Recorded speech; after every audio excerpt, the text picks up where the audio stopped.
गणनायकाय गणदैवताय गणाध्यक्षाय धीमहि गुणशरीराय गुणमण्डिताय गुणेशानाय धीमहि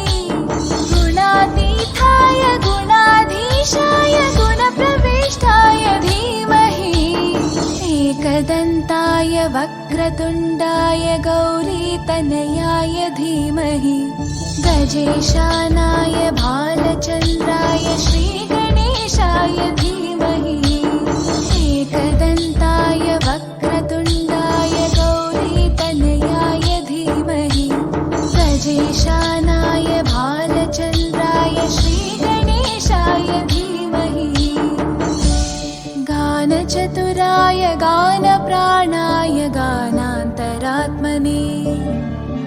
गानोत्सुकाय गानमत्ताय गानोत्सुकमनसे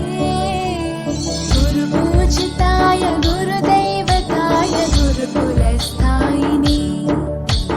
गुरुविक्रमाय गुह्यप्रवराय गुरवे गुणगुरवे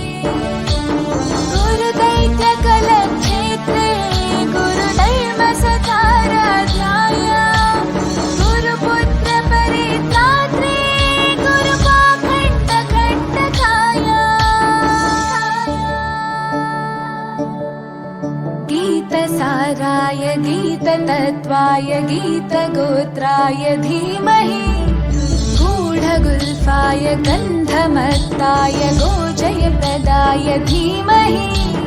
गुणातीताय गुणाधीशाय गुणप्रविष्टाय धीमहि एकदन्ताय वक्रतुण्डाय गौरीतनयाय धीमहि गजेशानाय भालचन्द्राय श्रीगणेशाय धीमहि